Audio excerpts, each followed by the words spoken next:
स्वागत है आपको एक बार फिर से मेरे YouTube चैनल पर। तो आज क्लास 11 के रसायन विज्ञान अभ्यास 5 में आज हम लोग पढ़ेंगे डाल्टन का आंशिक दाब का नियम। पिछले वीडियो में हम लोग पढ़े थे गैस समीकरण क्या होता है, चार्ल्स का नियम क्या होता है, बॉयल का नियम क्या होता है। तो यदि उस भाग का वीडियो आप नहीं देखे होंगे तो प्लेलिस्ट में वीडियो है, वहाँ से जा कर के उस भाग का वीडियो को देख सकते हैं। तो आज हम लोग पढ़ेंगे डाल्टन का जो आंशिक दाब का नियम क्या है, डाल्टन ने आंशिक दाब के नियम पर क्या बात बताए थे, आज जो है इसके बारे में समझेंगे। तो सबसे पहले जो है आप सभी विद्यार्थी पहले हेडिंग को नोट कर लीजिए कि डाल्टन का आंशिक दाब का नियम, और इनका नियम क्या था। तो इन्होंने क्या बताए थे कि परस्पर जो है रासायनिक अभिक्रिया न करने वाली, मतलब रासायनिक अभिक्रिया न करने वाली दो गैस को लिए या दो से अधिक गैस को भी लेकर के एक बर्तन में क्या किए थे, बंद कर दिए थे।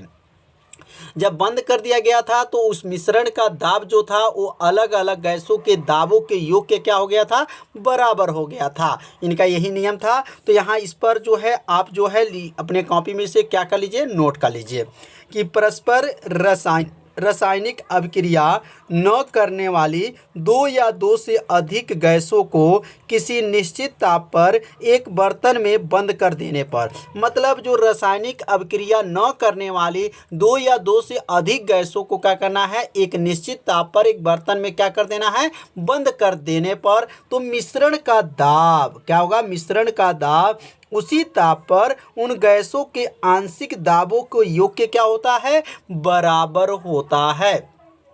तो यह जो है पहले अपने कॉपी में पहले इसे नोट कीजिए। जब नोट कर लेंगे ना तो आपको अच्छे से क्या हो जाएगा, समझ में आ जाएगा। इसका मतलब है अगर मान लिया जाए कि माना बर्तन में जो गैस है उस गैस का नाम क्या है, ए है, बी है, सी है, और उसका आंशिक दाब क्या है, पी ए है, पी बी है और क्या है, पी सी है। जैसे यहाँ पे ए बी सी डी जो लिए हैं गैस का नाम है, तो यहाँ आंशिक दाब भी क्या बनेगा, पी ए बनेगा, पी बी बनेगा, पी सी बनेगा है। तो डाल्टन का नियम क्या बनेगा, पी बराबर जो होगा P A plus P B plus P सी।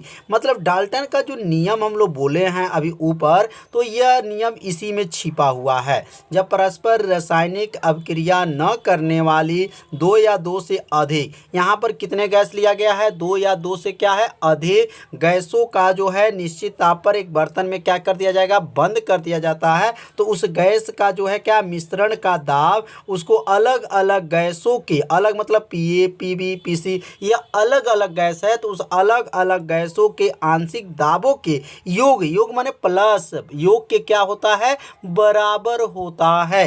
तो इसका जो नियम जो है बस इसी में छिपा हुआ है। बस थोड़ा सा आप लोग जब ध्यान देंगे तो आपके ये नियम जो है आपको याद हो जाएगा। तो इस सूत्र को अपनी कॉपी में नोट कर लीजिए। डाल्टन ने क्या सूत्र बनाए थे, तो P बराबर बनाए थे P A plus P B plus P C plus P D plus, ऐसे डाट डाट करके अभी और भी आगे यहाँ पे लिखा जा सकता है।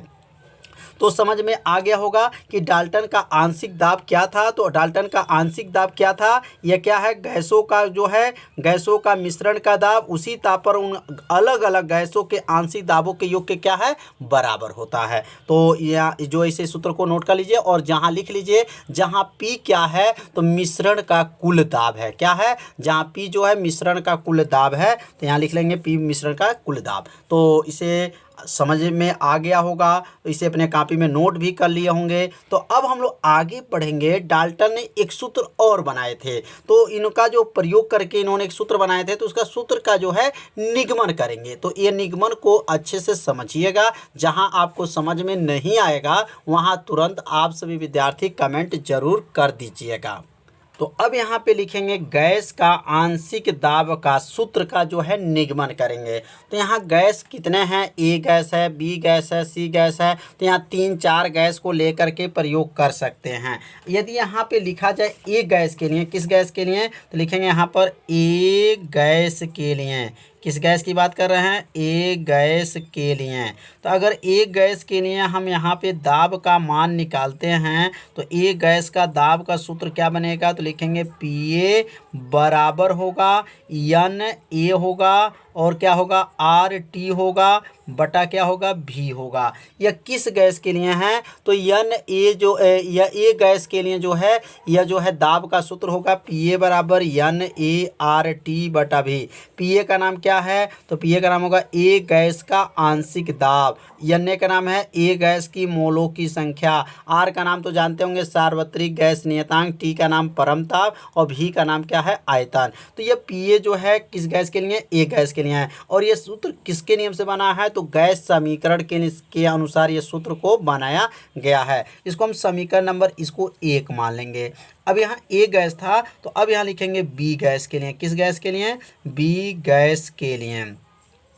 तो अब बी गैस के लिए जब यहाँ पे नोट करेंगे तो ये पी ए है तो अब बन जाएगा ये पी बी। क्या हो जाएगा? पी बी बराबर क्या बनेगा? अब यह बनेगा यन बी और क्या बनेगा आर टी बटा क्या हो जाएगा भी, और यह बन गया समीकरण नंबर क्या 2। समीकरण 1 समीकरण 2 जो है समझ में आ गया होगा। यह ए गैस के लिए था और यह जो है बी गैस के लिए है। अब इसी प्रकार अगर हम लोग सी गैस के लिए निकालते हैं तो यहाँ लिखेंगे सी गैस के लिए। तो सी गैस के लिए सूत्र क्या बनेगा? तो सी गैस के लिए तो इसका सूत्र क्या बन जाएगा? तो पी ए था ये पी बी था तो यह क्या बनेगा? पी सी हो जाएगा। पी सी बराबर क्या बनेगा? यन सी बनेगा, आर टी बनेगा बटा क्या बनेगा? भी बनेगा और ये समीकरण नंबर क्या हो जाएगा? 3 हो जाएगा। तो समीकरण 1 और समीकरण 2 समीकरण 3 को जब ध्यान से देखेंगे तो क्या है? पी ए में जो है यन ए है, पी बी में यन बी है और पी सी में क्या है? यन सी है। और ये क्या है? आर टी बटा भी, आर टी बटा भी, आर टी बटा भी तीनों में है। तो अब यहाँ डाल्टन का नियम लिखेंगे। तो डाल्टन का नियम क्या है? तो लिखेंगे यहाँ पर डाल्टन का नियम। तो डाल्टन का नियम क्या होता है? तो लिखेंगे डाल्टन का नियम सूत्र होता है। डाल्टन ने क्या सूत्र बनाए थे? तो सूत्र बनाए थे P बराबर होता है पी ए होता है प्लस होता है पी बी होता है प्लस होता है और क्या होता है? पी सी होता है प्लस होता है, डाट डाट करके आगे बढ़ा लेंगे। तो P बराबर क्या हो गया? P A plus P B plus P C plus dot dot करके अब यहाँ मान को रखेंगे। तो अब यहाँ लिखेंगे P बराबर पी ए। तो पी ए का मान क्या है? तो पी ए का मान है यन ए आर टी बटा क्या है? भी था। ये किसका मान था? पी ए का मान जो समीकरण 1 में निकाला गया है। और पी बी का मान क्या था? यन बी क्या था? आर टी बटा क्या था? भी था। और पी सी बराबर क्या था? यन सी आर टी बटा क्या था? भी था। मतलब यहाँ पर समीकरण 1 समीकरण 2 और समीकरण 3 का मान को यहाँ पे क्या किया गया है? रख दिया गया है। अब तीनों में ध्यान से देखिए कॉमन दिखाई दे रहा है। तो कॉमन तीनों में क्या दिखाई दे रहा है? तो आर टी बटा भी, आर टी बटा भी, आर टी बटा भी, ये तीनों में जो है आर टी बटा भी जो है कॉमन दिखाई दे रहा है। तो P बराबर जो होगा आर टी बटा भी को बाहर कर लेंगे तो यहाँ क्या बनेगा? यन ए बचेगा और यहाँ का बचेगा? यन बी बचेगा और यहाँ का बचेगा? यन सी बचेगा और यहाँ पे क्या लिखेंगे? आर टी बटा भी। मतलब तीनों में से बाहर किसको किए हैं? तो तीनों में से बाहर जो है आर टी बटा भी को किए हैं। अब यह जो है यन ए यन बी प्लस यन सी ये क्या है? तो लिखेंगे कुल जो है मोलों की संख्या है। तो यहाँ लिख सकते हैं कुल मोलों की संख्या किससे प्रदर्शित करेंगे? तो यन से। तो यहाँ लिखेंगे यन बराबर क्या क्या होता है? यन ए होगा, यन बी होगा प्लस यन सी होगा प्लस डाट डाट करके भी इसमें लिख सकते हैं यन ए यन बी यन सी यन डी जो है ये किसका नाम है? कुल मोलों की संख्या हो जाएगा। अब यहाँ यन ए यन बी यन सी जो देख रहे हैं, अब यन ए यन बी यन सी हट जाएगा और उसके जगह पे लिखेंगे P बराबर होगा अब हो जाएगा यन आर टी बटा क्या होगा? भी होगा। तो ये जो सूत्र बन गया ये किसका सूत्र है? तो गैस का आंशिक दाब का यह सूत्र आ गया। तो P बराबर क्या आ गया? यन आर टी बटा क्या है? भी है। तो नीचे लिख देंगे यही जो है गैस का आंशिक दाब का सूत्र है। तो समझ में आ गया होगा ये सूत्र का निगमन कैसे किया गया। 3 समीकरण बना, तीनों समीकरण का मान जो है इस डाल्टन वाले नियम में रख दिया गया है, बाहर आर टी कॉमन लिया गया है और यहाँ लिखेंगे चूँकि यन बराबर यन ए यन बी यन सी यन डी होता है तो इसको यन ए यन बी यन सी को जब हटा देंगे उसके स्थान पे क्या लिख देंगे? यन को लिख देंगे। तो P बराबर होगा यन आर टी बटा क्या हो जाएगा? भी हो जाएगा। तो अब हम लोग पढ़ेंगे डाल्टन के आंशिक दाब के नियम के अनुप्रयोग। मतलब डाल्टन के जो आंशिक दाब था उनके नियम के अनुप्रयोग कितने थे, तो इनका अनुप्रयोग जो है निम्न है। अब यहाँ पहला जो इनका अनुप्रयोग क्या है, शुष्क गैस का आंशिक दाब ज्ञात करने में। मतलब डाल्टन ने जो आंशिक दाब नियम बनाए थे इसका कहाँ कहाँ प्रयोग किए थे, तो पहला जो इनका अनुप्रयोग है शुष्क गैस का क्या ज्ञात करने के लिए, आंशिक दाब ज्ञात करने में इसका प्रयोग किया जाता है। तो यहाँ पहला लिखेंगे शुष्क गैस का आंशिक दाब। शुष्क गैस का क्या ज्ञात करने में, आंशिक दाब ज्ञात करने में, आंशिक दाब ज्ञात करने में प्रयोग किया जाता है। आंशिक दाब ज्ञात करने में मतलब पहला जो डाल्टन नाम के जो वैज्ञानिक थे, तो पहला जो अनुप्रयोग क्या किए थे, तो शुष्क गैस का जो है आंशिक दाब को ज्ञात किए थे। तो शुष्क गैस का आंशिक दाब ज्ञात करने में इनका प्रयोग किया जाता है। अब इनका सूत्र क्या है, शुष्क गैस का आंशिक दाब कैसे निकाला जाता है, तो यहाँ सूत्र लिख लीजिएगा। सूत्र होता है पी शुष्क, पी लिखेंगे शुष्क गैस, मतलब शुष्क गैस का ये दाब कहा जाएगा, बराबर क्या होता है, शुष्क गैस का दाब का सूत्र होता है पी जो है नम्न गैस, क्या है, नम्न गैस का जो है दाब है में से किसको घटा देंगे, माइनस को, जो है पी जो है पी जल लिखेंगे, पी जल तनाव, न जल तनाव, पी तनाव जो है, तनाव जल का जो है ये दाब, और नम्न गैस का दाब, और इसको क्या कहेंगे, शुष्क गैस का दाब। तो इसका सूत्र क्या होता है, शुष्क गैस कैसे निकाला, शुष्क गैस का आंशिक दाब कैसे निकाला जाता है, तो यह इसका फार्मूला है। तो फार्मूला को नोट कर लीजिएगा, और यह फार्मूला के सहायता से न्यूमेरिकल को भी हल किया जाएगा। तो पी शुष्क गैस बराबर पी नम्न गैस माइनस लिखेंगे पी जल तनाव। अब दूसरा जो बताए थे, दूसरा इनका अनुप्रयोग क्या था, तो डाल्टन का अनुप्रयोग दूसरा है कि गैसीय मिश्रण में उपस्थित गैसों के आंशिक दाब ज्ञात करने में। माने गैसीय मिश्रण, अब ध्यान देंगे, गैसीय मिश्रण में जो उपस्थित, यहाँ लिखेंगे गैसीय मिश्रण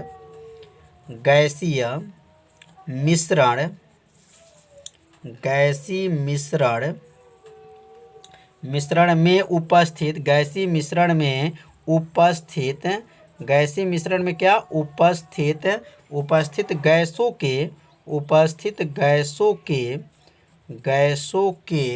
आंशिक दाब ज्ञात करने पर, क्या ज्ञात करने पर, आंशिक जो है दाब ज्ञात करने पर, आंशिक दाब ज्ञात करने पर, करने में लिख देंगे, आंशिक दाब ज्ञात करने में इनका प्रयोग किया जाता है। तो दूसरा क्या है, गैसीय मिश्रण में उपस्थित गैसों के आंशिक दाब ज्ञात करने में डाल्टन का प्रयोग किया जाता है। इन्होंने एक सूत्र बनाए थे जिसकी सहायता से किसी गैस का जो है आंशिक दाब कितना होता है निकाला जा सकता है। तो यह सूत्र लिखेंगे,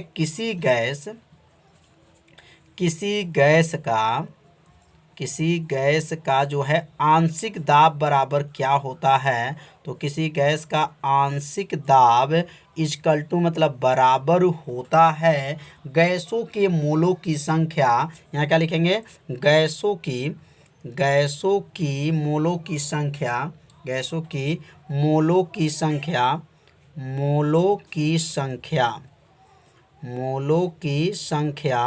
बटा होता है, गैसों की मोलों की संख्या बटा मिश्रण, बटा क्या होता है,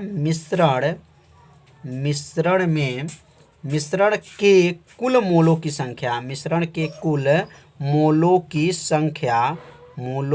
संख्या, और यहाँ गुणा कर लेंगे, यहाँ गुणा है, गुणा होता है कुल दाब, क्या होता है, कुल दाब। यहाँ थोड़ा सा आपको दिखाई नहीं दे रहा होगा तो लिख लीजिएगा कुल दाब, क्या है, कुल दाब। तो सूत्र याद रखेंगे, किसी गैस का आंशिक दाब बराबर क्या होता है, गैसों के मोलों की संख्या बटा होता है मिश्रण के कुल मोलों की संख्या गुणे जो होता है कुल दाब होता है। इस सूत्र की सहायता से क्या निकाला जा सकता है, तो किसी गैस का जो है आंशिक दाब की गणना किया जा सकता है। इसलिए सूत्र को यहाँ पे क्या कीजिए, नोट कर लीजिए, और इस सूत्र के सहायता से जो है हम लोग न्यूमेरिकल को हल किया जाएगा।